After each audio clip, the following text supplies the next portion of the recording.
Thank you very much for joining us. Today we're going to be talking about beyond the mission, the art of making it happen.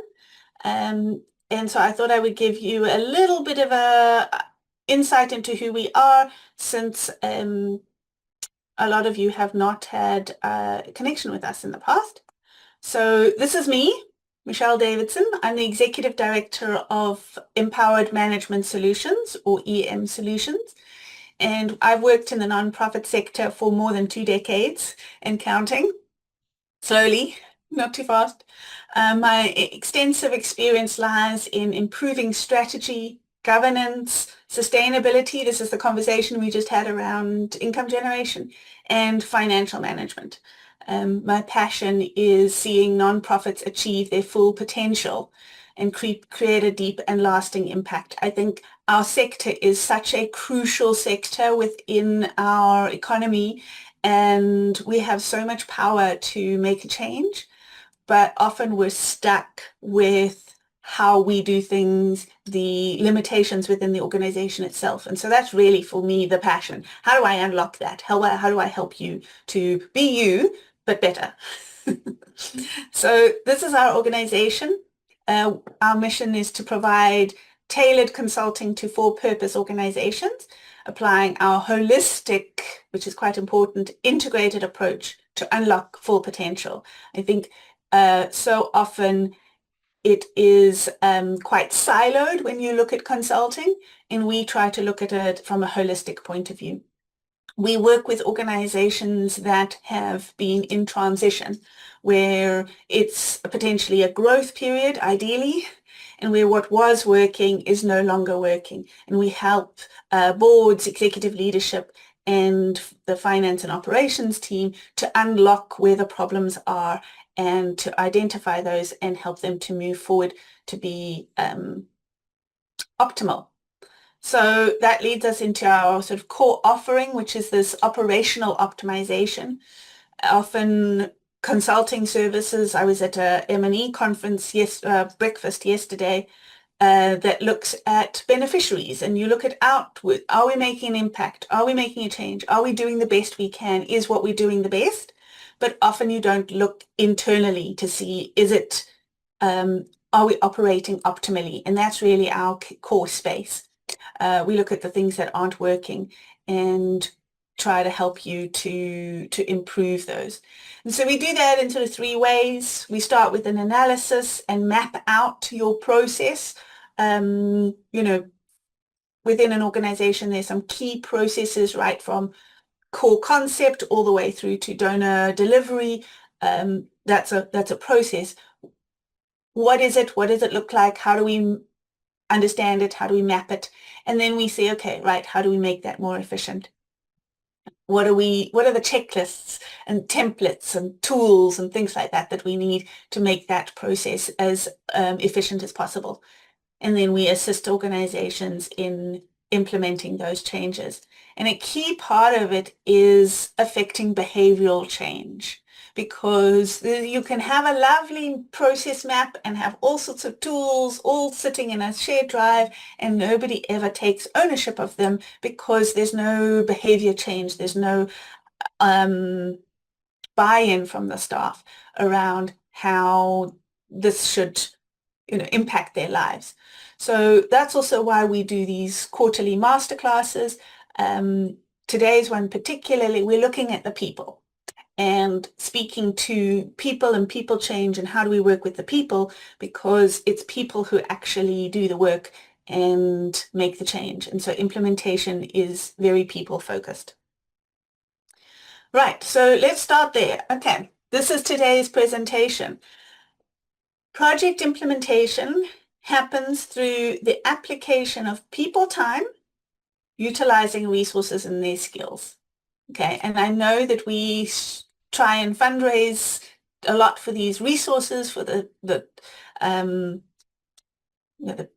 things that are. It's Friday morning. Forgive me for got to get my words right. But really, it's about how the people use the skills they have, the tools they have, the resources you have. It's how things happen is how people engage with them. So nothing happens without people, and it is always about people working towards a common goal. And the oil that lubricates that is trust. Trust is the oil that lubricates the interrelationships that make work happen. So today we're going to spend a little bit of time talking about trust. So the definition of trust, according to Google, is the firm belief in the reliability, truth, or ability of someone or something. So you can see yourself in that situation if you're working with any kind of team member, right from school projects, team projects, or how we all hate those things, because we all agree, you're going to do this, you're going to do this, and then we go off and do it, and we have to trust that the person has the ability and the reliability to do what they said that they were going to do. And frequently come close to the end of the project, we discover that they actually didn't, and then, I'm speaking very much for myself here. I'm always the one working late at night to fix the problems. I'm not the one leaving it to the others, but that might be my experience. So trust is this belief that we can do what we say we can do. The biggest failing of organizations is not a lack of income or unsuccessful projects or poor program delivery or, as often happens, the ED's disagreement with the board. It's rather a breakdown in trust, and that has a ripple effect outwards and causes all the other problems. The cornerstone of trust is communication, and we'll speak about that a little bit. If you understand each other, if you're explicit about your expectations, and you operate from the same page, trust comes naturally. But if you keep missing each other, then the relationship is eroded because the trust is eroded. You said you were going to do this, you didn't do this. The other person says, I said I was going to do that. You misunderstood me. I did that. And now we are at odds with each other because I trusted you, but I missed the communication and we weren't on the same page. So really that understanding is foundational to how we work. And this is true for friendships, for marriages, for parents and children, donors and organizations. You are asking, Karen was speaking about starting an organization. She's asking sponsors and individuals and corporates and donors to trust her with their money because she says that she can do what she has told them she can do. And you have to honor that trust. How do we do that? If there's a breach in trust, that is going to be a breakdown of that relationship. And organizations are made up of people within relationship.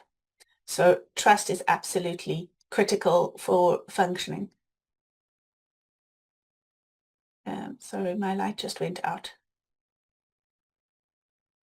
Okay. So the importance of trust. Stephen Covey's book, The Speed of Trust, says that trust is the performance multiplier that accelerates everything.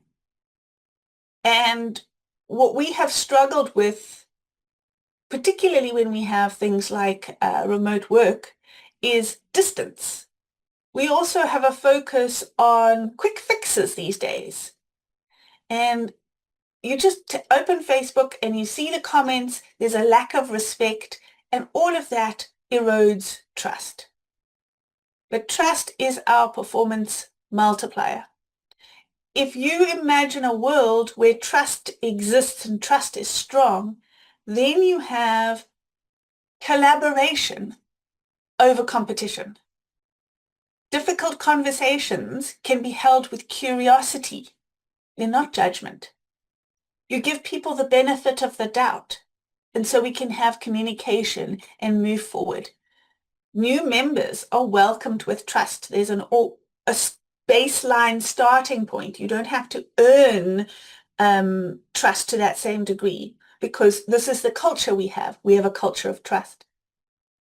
Decisions are faster. Oh, the layers of checking. So uh, when you work with people that you don't trust, you can't just let them send the report, have the meeting. You want to check, what is it you said? What is it you're doing? Where are we going from here? And so you end up with these unnecessary layers that are counteractions against the lack of trust. Promises are kept. Isn't that amazing? Wouldn't it be wonderful to be in a world where the promises that are made to us and the promises we make are kept? Beneficiaries feel the results of the team's connection. When you have trust, when you have connection like that, when you're on the same page, there's a ripple effect. You can really feel it. You can feel how that team relate to each other. And so internal trust is our biggest competitive advantage. And we were speaking earlier about the income generation and thinking in the business mindset. And the business mindset has a leaning towards competition, has a leaning towards being in the worst places, cutthroat. And the nice thing that nonprofits bring is that balance. We have a leaning towards trust. We have a leaning towards relationship. And so by bringing some of that competitive mindset, but doing it in a collaborative way, is a significant competitive advantage for us when we are looking at even within the donor realm, but also with income generation and sales and things like that. So don't underestimate how significant internal trust is as an organization. It's very obvious from the outside world. So why do we trust? Right? There are two parts to this. The one is our ability to trust. And when I heard this recently, it really struck me. Some people are just easy trusting, particularly children. We have that say, they trust us easily. They believe, you're an adult, you must be trustworthy. But with time and experience in history, and life happening to us, we begin to trust less because our trust is eroded, our trust in mankind, so on, because we've seen our trust has been broken and we've been betrayed and we've had our expectations or promises broken. So depending on you and your history and your personal experience, you may be more or less trusting. But then there's also the personality component. I have an accounting background. I'm accounting mindset. We're suspicious by nature. And Bruce knows this whenever we have some sort of sales call, I don't trust you as a salesperson. Doesn't matter what you're selling. I want to see the evidence. I want proof. I will, I'm not one of these people who goes, oh, that's a lovely idea, and I'm going to jump 2 feet into that and go and buy it and things like that. I've not yet bought anything off Temu, however you want to say it, because there's that hesitancy. For me as a person, trust is easy with individuals I know, less so when it comes to sales. Sales is one of those things I don't trust. So I think each person brings their own ability to trust to the conversation and to where we're at. Then the other part of it is the willingness to trust. Okay, so this is more around looking at the situation, and I think my sales example speaks to that as well, where I'm looking at your sales pitch, I'm looking at the information I have, I'm analyzing the situation, and I'm either getting a good feeling or not. So my analysis says to me, okay, this makes sense. I can trust this, and I'm willing to put my trust in this. Or no, I'm not willing to do that. I'm going to safeguard myself in this particular situation. So how we analyze the situation, how we assess the information that we have available to us affects our ability to trust. And sometimes if we have too much information, we may say, look, I don't want to make a judgment call. I don't want to engage with this. I'm going to actually step away from it. Or we might decide to just blindly trust because I don't want to unpack all the rationale and the information. I'm just going to believe you. One of the things that is eroding some of this is the AI side of things. My son is a teenager and he can take one look at a picture and go, oh, that's AI. Without a second glance, he knows exactly because he's automatically wired not to trust the information and the images that he gets on social media. Myself, I've come from a generation where, of course, we trusted you. Why would you be lying? You're not trying to cheat us. And then we've gone through the social media thing. So I am more suspicious, but I'm not picking up on that, the deep fakes and all of that information that our younger generation know you can't trust the information. So AI is playing with our trust issues here. It's something we can unpack in the future. So what this brings me to is a little diagram, the quadrants of trust. And I have to give credit where credit is due because I learned this from Nicolene Schumann-Lowe, and I put her website there because once I've gone through this, you'll understand how important trust as a team is.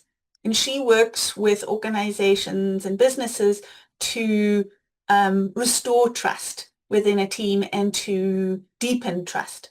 And so she's a good resource to connect with if this is something you want to pursue going forward. So she speaks about the 4 quadrants of trust. So the first one is high trust, low analysis.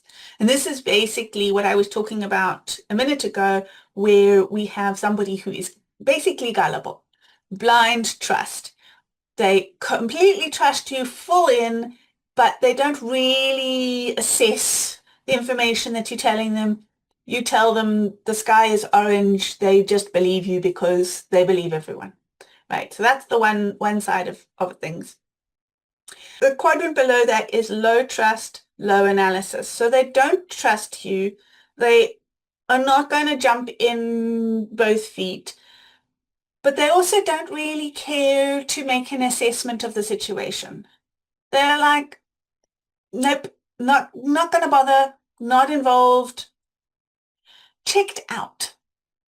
Really, that's what it is. And if you have a team member who is checked out, that is really hard to engage them, to get them back into there. You have to really understand and unpack, where does their low trust stem from? Is it immediate situationally? In other words, is it within the current group of people, or is it historical? And that needs to be addressed and engaged with and processed through. But they're just basically going to say, I'm going to do my own thing. I'm not engaged with you, right? Kind of just enough not to get into trouble. The most toxic is the low trust, high analysis. They've assessed the whole situation. They know exactly where everything is at, and they've decided not to trust either the team or you as supervisor or leader, the organization, the mission, whatever it is. And that distrust is very, it's undermining, and it can reduce trust within the team. So if you're looking at somebody who has a gullibility and high trust, low analysis, somebody who is suspicious will easily convince that person not to trust. And so you can convert somebody from blind trust into distrust. and that is scary. So they're there in body, but not in spirit. They won't make decisions. They won't take risks. They won't, be enthusiastically on board to make this thing work because they're holding back. They don't trust you, the situation, the system, whatever it is. So working to unpack that one is important. And then obviously all we want everybody to be high trust, high analysis. They've understood what we're doing, they're on board, and they're running with us. That's, what we want. But the key part of this is while you look at each individual within your team and kind of plot them on the map, what you don't want is to have certain individuals who are high trust and high analysis and that maturity. You want it to be a culture. How we work. We work in a way that means, yes, you can ask your questions. Yes, you can do your own research. Yes, you can unpack these things and understand it completely and then fully trust, because that's how we work together as a team. We engage and we analyze and we trust. So shifting it to a culture is something to be achieved. So trust takes time to develop, and this is also a reference to Nicolene. She speaks about the potjie pot.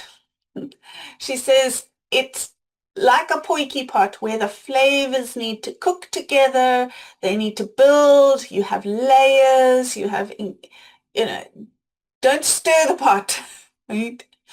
It needs to sit, it needs to grow. But there's also the 3 legs, which is trusting yourself. That's a key one. When we look at teams, you have to start with self and then look out. So do you trust yourself? Do you trust your gut? Do you trust your competencies? Do you trust your decision making? Then are you exhibiting trustworthy behaviors? Are you keeping your promises? Are you following through? Do you deliver what you say? And then the 3rd leg is, can you be trusted? And do you trust? So that's the 2 sides of it. Knowing you can trust yourself, do you risk it and trust others? And so that's your potjie pot to build the time. The breakdown in trust is very hard to get back. It's very quick to happen. It can be, depending on that first part where we looked at ability and willingness, right? If this was like, I'm just risking it, I'm trusting you, and you break my trust, I have no history of trust to build upon. I don't have all the layers. The potjie pot is just starting to cook, and so it goes in an instant. Maybe the potjie's been brewing for a long time and you've significantly broken my trust. Then that takes a long time to heal as well. In order for you to recover from a breakdown in trust, there has to be a willingness by both parties to forgive and to work on it, to start with a clean slate, to build respect, to trust each other with small things and to build that trust. If one party is not willing, then the trust is broken and the relationship is damaged. And that is very difficult in a work situation where you have 2 team members who don't trust each other. Restoring that trust is very important. So overall, we agree that there are significant benefits to a culture of trust. So there's a correlation between trust and time. So we've spoken about the potjie and it needing to brew and it needing to cook, but let's just look at it from a graphical point of view because I like structure and graphs. And this gives us some kind of understanding of how our trust varies depending on time. So if we've got trust up the one side, from low trust going to high trust, and we've got time along the bottom from early on in the relationship into a longer term in the relationship. So what often happens at the beginning is we've got low trust, and actually I should start with hype. Let's start with hype, because if you are an idealist, if you're an optimist, you will start with hype because you will automatically go in with a relationship with high trust. This is the start of the relationship. You're amazing. Let's look at a recruitment situation. You've done a stunning interview. Your CV looks amazing. You've said all the right things. I'm super impressed. I'm hyped. I'm there. We're going to conquer the world. Let's get this thing done, right? So that's my way of looking at it. After a little while, maybe, perhaps, after people not delivering, you find yourself a little jaded. And maybe you come into those kind of new relationships with a low trust, where it's early days and you're like, let's wait and see. Let's see how this works. Maybe we can try some pilots. Maybe we can try a little bit of work this way. You're testing, you're cautious, you're coming in with a low trust, but it's early days, so you don't want to make any judgment calls. Those are the two ways of approaching a relationship in the early stages. And then those relationships have the opportunity to go into one of two ways. The first one is loyalty. This is what we all want, where the trust remains high over time, or it's built from early diagonally into that loyalty. Over time, that trust is built up, and so we are now operating in that loyal space. We understand each other, we're supporting each other, and we continue with that high trust. If, however, the hype does not resolve itself into loyalty, the hype becomes a disappointment, you're unimpressed, that can potentially, unless it is recovered, end up in a failed relationship where trust either remains low or it becomes low over time. And that is really not going to be a successful relationship within an organizational structure. And I mean, the topic for today was making it happen, the art of execution. If you have a team or even just one team member who's sitting in that trust, the red trust quadrant, it is really not going to facilitate the performance that you want to see. It is not going to be the oil that lubricates. It's not going to be the maximized performance. It's going to be a struggle and a daily engagement with how do we work forward through this individual or this team. So it needs to be addressed. We can layer on top of this the people management. Okay, so when you have somebody who is early days, then there is a micromanagement, I don't want to say expectation, tendency maybe, where you are more likely to micromanage somebody in that early stages because you're trialing it, you're testing it, you're wanting to double check. You're far more engaged with them because you're building trust through engagement. Whereas the people in the loyalty phase, it's hands off. I'm not managing you at any micro level. I'm not engaging with you. You're good. You're running with it. I trust you to do that. So how you manage people will depend on which quadrant they're sitting in at that particular point in time. The tasks will also probably change. If the relationship is early, you will most likely be focused on detailed tasks. So individual tasks. Here you go, do this, come back, do this, right? Whereas over time, you would hopefully shift towards being more outcomes-based, more goal-orientated, where it's deliver this piece and the person is, you can rely on the person to move that forward and make that happen. So understanding where people fit within these quadrants within your team also helps you to understand how you're going to manage them and engage with them in that way. Okay, so we've spoken about trust. I'm going to shift a little bit more into time. We've now identified how time impacts on trust. So let's have a little bit of a conversation about time as we go into the second half of this presentation. So Bruce has told me about the Greek words for time.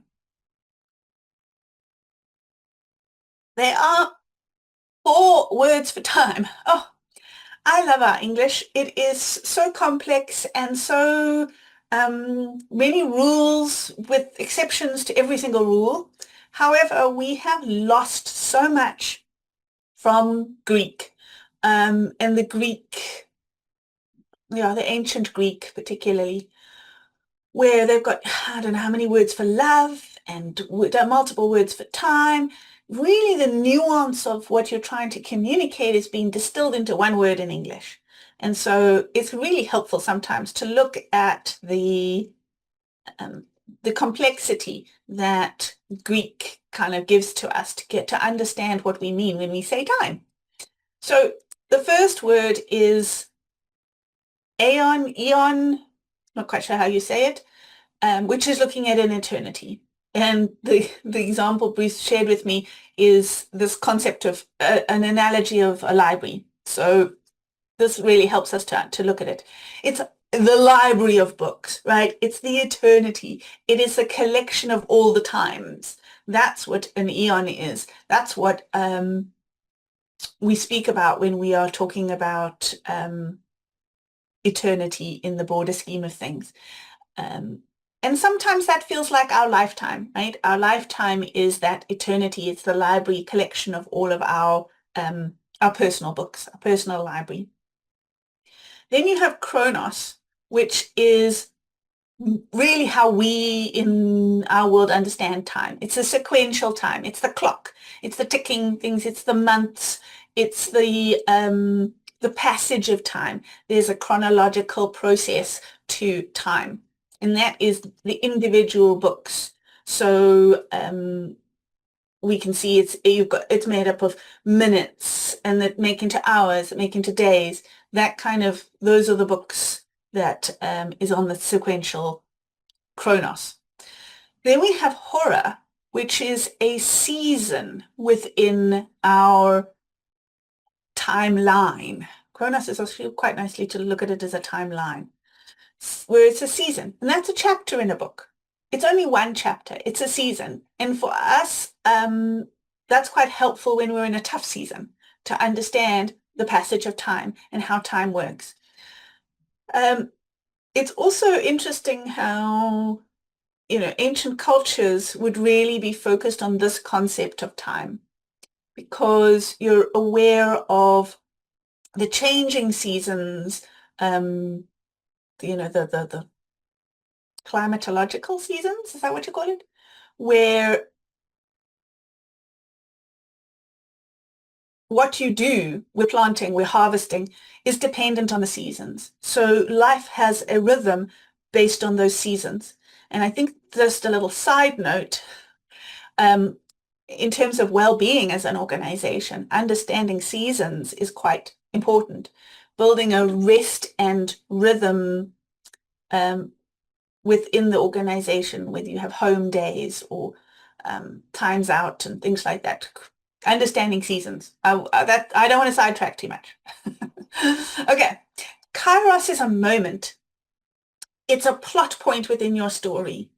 And often we talk about a Kairos moment in the concept of something that was a critical path. It's a life-changing, it's a shift. It's something that was like aha moment, right? But it can be just those quiet moments where you kiss your child goodnight, or you take a cup of coffee in the garden. It's understanding time in the concept of moments. Okay, so that's time. But each person's perspective of time is individual, right? Even as I'm talking to you about those Greek words, you're understanding them slightly differently based on your personal experience and your personal life. So this is key when we start talking about, I'm just really getting a bit dark here. Key when we start talking about a team and how we use the language of time. So we say things like, this needs to be done quickly. This is urgent. Or we say something like, there's no rush for this. Okay? People have different understandings of what we mean when we use time-based language. And I'll give you the example Bruce and I had a few years ago where we had a donor contract to do some workshops, and they said to us, can we please do it at the beginning of the year? So Bruce looked at his calendar and went, okay, I'm on leave until about the 4th of January. We could probably do it before the 15th, maybe the sort of 7th or 8th of January. How does that work? I looked at him as if he was mad because in nonprofit speak, the beginning of the year is the first quarter, right? That's the first half of, the first part of the year is the first quarter. So I was thinking Feb, mid-Feb. That was like, for me, realistic. Eventually, we ended up actually having it in the first week of March because the donor came from the same or from a more similar time perspective than Bruce did, and particularly when you start looking at corporates and things like that, when they mean now immediately, they mean like in the next 5 minutes, drop everything and do it. For us, we mean like maybe 2 days time, potentially. When I say that, because it is individual, it's not based on a culture. So we need to understand exactly what we mean. Let's be specific when we use time language. The other thing is also that time perspective changes as we age. So when you're really little, time is this strange concept and you're kind of going from birthday to birthday and you don't know what week it is and it's very strange. Whereas now, yesterday, last week feels like forever ago, but at the same time, it feels like yesterday since we had our last Christmas event. And now, gosh, we're another Christmas event already. So we have this warped sense sometimes about time, distance from when things have happened. The other one that I thought was quite interesting is the difference between African time and Western time. And I saw a little video recently that I'm going to try and summarize for you. In a Western concept, we are facing forward on our timeline. So we're looking into the future and we're seeing time come past us. So we're seeing it being lost behind us, okay? And so we're using time. Time needs to be filled. What have you done with your time? Time is a commodity. It's something that we are looking at and filling as it is coming towards us. Whereas from an African perspective, the viewpoint is backwards into the past. So there's no concept of the long, train into the future and seeing what's coming there. It's standing facing backwards and seeing all that has happened already, the lifetime and the lifetime of your parents and all of those things. And so it's not that we must quickly use it up, but that we can observe time passing. And so we are experiencing time rather than filling time. There's also with an African concept this idea of moments. And so this Kairos moment is also quite a useful language to use because things happen in moments. And so we are basically waiting as time sort of flows past us till the next moment that we can then record in history. So sitting under a tree waiting for your friends to arrive for the picnic is, I don't need to be busy and filling the time and we're wasting time sitting doing nothing, which is the Western sort of mindset. You have this African mindset of we're just waiting for time to pass and till the moment arrives when our friends are here and then we can enjoy that together. So looking at that and understanding how time shifts for different people is very important to communication and building that trust. So I'm going to take a little sidetrack into tasks and types of tasks because it'll make sense in how we are engaging with our tasks and our time in order to build that level of trust. Okay, so let's talk for a minute about tasks. Right, so there are two real categories of tasks when we look at focus. One is what we call deep work. So it's potentially creative. It's the actual doing. It's the engaging. It's the full, attention on it. It's your concentration. It's a piece. It's creative in that it has a deliverable and an outcome and something tangible that is you've birthed.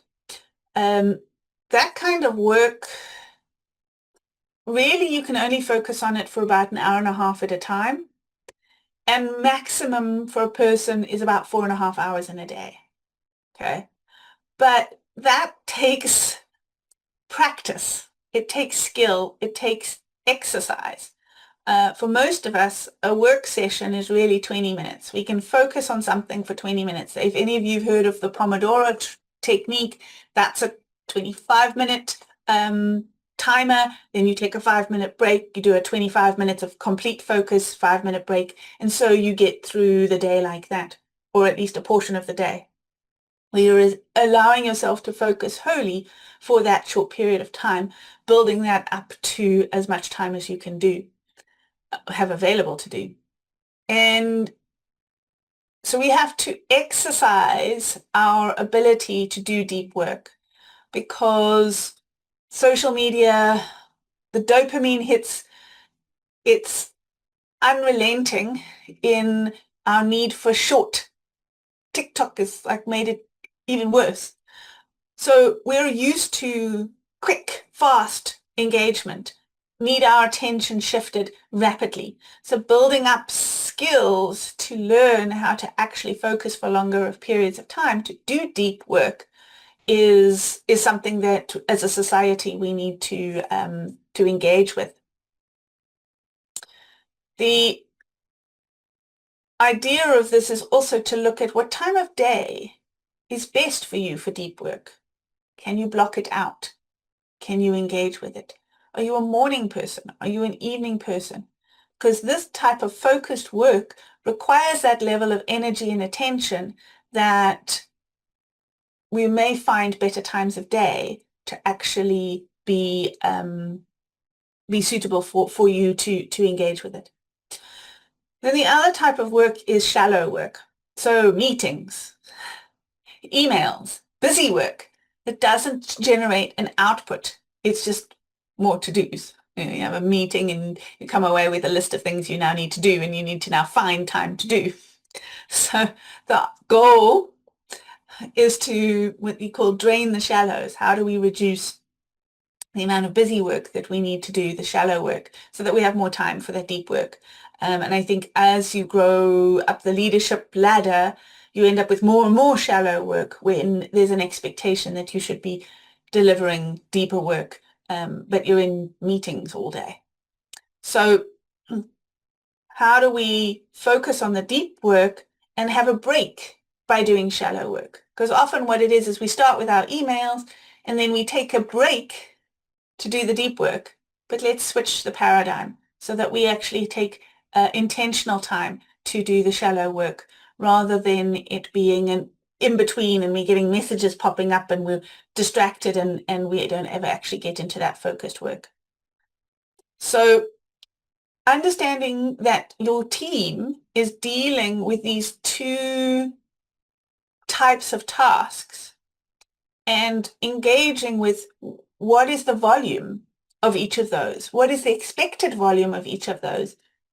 And how do we as collectively as a team minimize the unnecessary to allow for the practical? How do we convert something into a Teams post rather than a meeting? How do we work in a way collectively understanding that actually we want to minimize the amount of pressure we put on each other through that shallow work requirement. I mean, you can't get away from it entirely, but we can be cognizant of it, that if there's a report due, let's not schedule 3 meetings the day before. Let's focus on the deep work task. Okay. So then there are also another way of looking at tasks is Patrick Lencioni speaks about the 6 working geniuses, and he talks about types of tasks that are in our genius, in our competency, not competency, but like our wheelhouse, that give us joy, they give us energy, they excite us, they really thrill us. Very much like this dog in the yellow circle. I think I typed in joy into the image search, and I was like, I have to put that guy in there. He is just epitome of happiness. So sometimes there's a piece of work that just makes you light up like that, right? That's a task that's within your genius. And then there are other tasks that are just competencies. Yes, we can do them, we're capable, we're okay. It doesn't really do anything for us. And then the last type of task is the frustrating tasks. And I kind of put this guy as an athlete there in the looking at the frustration thing, but he's really more of a concentration.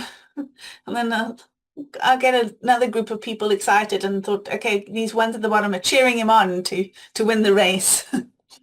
But the girl in the middle definitely communicates that level of, do I have to? Do I really have to do this task? I don't want to with every fiber of my being, but it's in my job description. It's something I've got to do. I'm like, let's just get it over with, right? So everybody individually has a spectrum of tasks that give you joy and the things that drain your joy. And understanding your team, what their geniuses are, what they do well, what they're excited about, means that you can assign things in a way that brings joy, brings excitement. People are more likely to do it on time, do it quickly, than if you are consistently assigning somebody something that is just so frustrating that they just dread Mondays because they actually don't want to come to work. So a cognizance of your team and the types of tasks that align with your team help you to make sure that people are executing well and quickly within their genius. So you're really tapping into those skills. All right, so let's talk a little bit about motivation. Because this is really what gets stuff done. We can have a to-do list as long as your arm. None of it's going to happen unless you have motivation to actually start on it, to actually get something done. And so there are 4 sort of areas that you can look at to sort of hack your motivation. The first one is the time of day. When are you able to concentrate? When is your flow? Some people, bless them, they're so sweet. They get up so early and they sit with the birds and they're out in nature and they're like, they've done 3 hours worth of work before you arrive at 9 o'clock. I love those people. I'm not one of those people. Give me something by like maybe 4 o'clock, I'm starting into flow. And my best time is 4 to 7, which of course is family time and supper.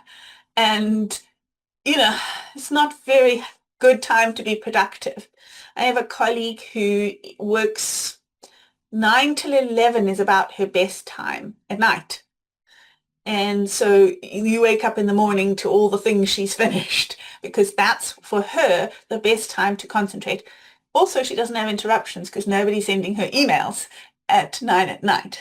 So that's something to think about. But different times of day for different tasks.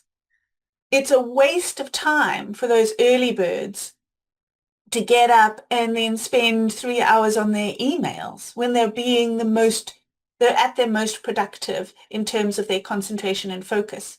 That's the time they want to sit there and get the report out, get the deliverable, get the thinking, get the creativity done.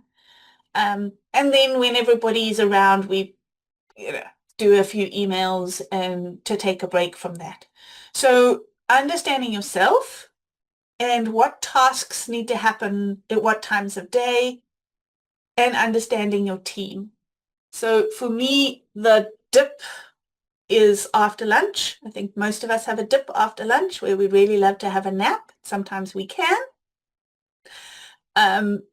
But I also schedule meetings then, because the minute I'm in front of people, I'm awake, I'm alive, I'm talking. So for me, I know how to schedule the things that I need to get done in the times that I have the best times of the day for me. And so when you're looking at team meetings, agreeing on those kind of things is really helpful, especially if you've got somebody who's some crazy person is the most productive between 2 and 4, and you consistently have your team meetings, then you're sapping their productive time to have something that is not going to be as beneficial in the execution of your project than them actually focusing on something, a deliverable. So the next one is our energy levels. Understanding and connecting with our energy levels. So time of day, I think there's a significant correlation between concentration and energy with what we have energy for. I find I can very easily focus when it is like a simple spreadsheet thing. So when I'm feeling low in energy, I look and see, is there anything quick and easy, something that I can just get my teeth into, tick it off, to move things off the to-do list, but it doesn't require a lot of energy. Whereas there might be other things that I know it's going to be an investment, and so I need to do that when I have the most energy for the day. So that's within the day itself. But then we also need to look at the Chronos time. No, not Chronos. The sequential one, whatever that one is, chronological one. Yes, Chronos. Because we are not responding to things consistently every time. Our energy levels are not a flat line. Mondays, our energy levels are not the greatest. Fridays, well, some people are very energized by the weekend and come rearing for work. Fridays, some energies are energized ready for the weekend, partying the weekend. Other people are like, okay, I'm done. I'm curling up under the blanket tonight. Don't talk to me for 2 days. I'm done. So when in the week do you have your most energy? When in the year? Holidays, busy times. If you've got kids, the school holidays, if you're not on leave, they're awful. That's not a great time. Not a great time to do anything other than the bare minimum. So looking at the seasons, the time within the year, and then if you're a woman, you also have a hormonal cycle that affects your energy levels, and understanding which week is a good week to do a particular type of task really can liberate you into not trying to push through when it's not a good week from an energy level point of view. So understanding your team and understanding yourself allows you to see, hey, maybe we shouldn't do this activity now. Maybe we should postpone it until a few months' time when it's a good cycle for us as an organization. Then the next one is environment. And I really lent into this one over the last few years. Different places feel better for different types of tasks. And I think the fact that we have this idea of hybrid working allows us to play with the environment. I think most of us have found that working from home can be more productive. And then when we're in the office, there's interruptions, there's people. We love seeing the people, but we are not getting a whole lot of stuff done. So trying to do your deep work in the office or in the middle of the day in the office is futile because you're going to be interrupted and engaged with, and there's stuff going on and things like that. Maybe doing it early. Well, we talked about time of day. I'm not going to go into that. But in terms of the environment, so I find for myself, emails, spreadsheets, things like that, at my desk with my two screens, I'm focused. I'm like, this is work. But when I'm feeling I need to be creative, if I'm writing my blog or I'm writing a PowerPoint presentation, sitting at the desk feels restrictive. So I will sit on my comfortable chair and let my brain wander and be more creative. People work better in bed. People work better, lying on the floor. I like different tasks for different spaces. Some people they go sit in the garden. There's a certain task that will really work. You'll be in the zone much faster when you're, in nature. Probably not the best place to have a meeting, but who knows? Maybe that's what works for you. Some people will like to work at the gym or work at the coffee shop. Shifting your environment depending on what task you have to do is a factor in how we motivate ourselves and how we get those tasks done. And bearing that in mind for your team, say, right, yes, go off, go sit in the garden, come back when you finish the piece of work that needs to be done. Understanding that will help to get more stuff done. Then the last one on this is looking at time spent on a task, not completion of the task. So often when we look at time, we say, okay, I've got an hour now. I need to complete ABC in that hour. That's what I've got to do. Then we don't. Either we're tired, we're too slow, we get interrupted, something happens, and that hour we get 70% of the way through, but we don't finish it. Now we have to look at, okay, when are we scheduling the next piece of that? When are we doing the thing? It stays on the to-do list, doesn't get ticked off. None of the dopamine hits from like ticking things off and getting stuff done impact. And so to do that last 30% is so much harder than doing the first 70% because we're now trying to fit it in. We thought it would be done. It's a whole psychological mess. So if we say, I'm not going to try and finish this task, I'm just going to spend half an hour on it, or I'm going to spend an hour on it. And the aim is to get as much done in that time as possible rather than finish it. It shifts the way we look at the task, and it shifts the motivation to do the task. Another one that my colleague and I have been reminding each other of quite a lot recently is the concept of the 2-minute rule, or the 2-minute version, where if you're not motivated to do a particular task, you say, well, what can I do in 2 minutes? Maybe 2 minutes is a little short, maybe 5 minutes, but it's a little piece of time. And you say, okay, I can't write the book. I can write a paragraph, or I can write a page if you're fast. Let me just write the paragraph. I'm going to just do that. No expectation for anything further. Just getting that done. Often take a little break, like, okay, I can get in and do another 5 minutes. Or you get right, and suddenly you realize instead of a paragraph, you've written a whole page.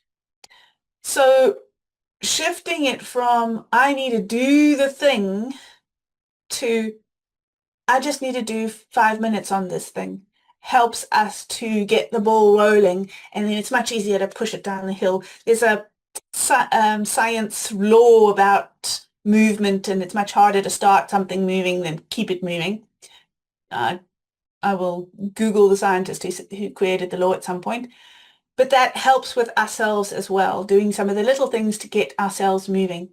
And so that's a way we get our team to actually be productive and to engage with it. So the critical part of it is, how do we schedule our day? How do we schedule our week? How do we look with our month and our energy levels and our collectively as a team? How do we create those rhythms? How do we create the rules of engagement? No meetings on a Friday. Only checking emails after 10 o'clock. What are our team rules for making stuff happen? Because we are not machines. We cannot just rinse and repeat day in and day out at the same energy level and the same things. Life happens to us, and we have to take cognizance of that, and we have to adjust for it so that we can be as productive and as effective as we can be within the constraints of being human. So when it comes to making teams work, scheduling the work and agreeing expectations based on the understanding of the team's deep versus shallow commitments, the boundaries for focus and engagement. When are you available? When are you not available? How does that work within a team? What are the expectations around that? What are our energy cycles? What is our joy? How do we work as a team so that everybody is operating in their joy and in their fulfillment? When we get that right, we get that mix right with a deep level of trust as a team, then the sky's the limit. Really, anything is possible. So execution happens when your team are operating optimally, because it's people who make work happen. So if we can unpack how our team works and help them to operate optimally, then we're flying. Then we really are flying. Okay, I will just do a little wrap up at the end, but I just wanted to give a space for any questions. I know I've just rattled for a good amount of time. Are there any questions or comments that somebody wants to share?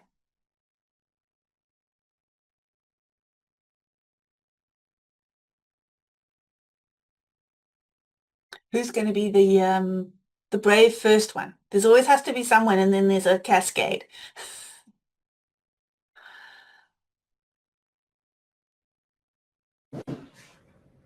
Sure, I'll give it a go if that's okay. Thanks, Dave. Thanks, Michelle. I think this was super insightful and some several good reminders. I think what I'm thinking about from an applications perspective is, so in my context, I work with a really, really young team, many of whom are underskilled for the roles that they're being developed in, and it has a sort of startup culture as well. So change is a constant, and innovation is an expectation, which I think sometimes creates an environment where motivation and trust are lower than optimal purely because of the skills deficit, and it's up until people are sufficiently upskilled to then effectively be able to execute the task, then that trust builds, but the quality of the relationship can often be compromised in that sort of learning journey. So trying to think about how to implement particularly the trust components, and reimagining trust in a context where people are still learning and they can be an unintended but often real mistrust. Hmm. I think what is quite helpful, especially if when you're employing people in its early days, is if you set up a task in the first week that you know the person would be able to do without the training and the skills that are needed, later on down the journey after they're fully inducted. But in that first week, when you're arriving at this job, you don't know what you're doing, you're apprehensive, you're scared, the whole thing is like a lot. To be able to have achieved something well, that you are commended for doing, is huge boost to yourself and to your to your trust in your ability, because also we come into a workspace uncertain of whether we can deliver what we promised. We thought we could, we're not sure, it's a new environment, and being able to start with assisting the individual to trust themselves, then they bring that confidence into the rest of the space, and it's quicker to learn and it's easier to engage. So that's something that I've learned, is how do we help people to kind of click into that, hey, I can do this, as quickly as possible. Thanks. That's helpful. Any other comments or questions?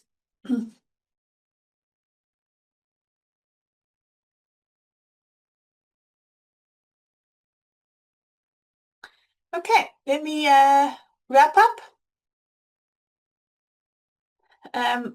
So go on to the next slide. Right. Some of you may have come to us through the NPO Finance Managers community that we have. So WhatsApp group for people who are in finance and operations. So often as a executive leadership, there is WhatsApp groups and connects and networks, but as an operational team, there's less support. So this is a WhatsApp community that we have set up where we can ask questions, support each other. We try occasionally to get together, but we're quite diverse now over the time. And these kind of events get notified first there, and we have a community discount. So if you'd like to join that community and be part of that, please scan the QR code. We would love to connect with you in that space. And then just a thank you for joining us today. There's my contact details. Have a look at our website and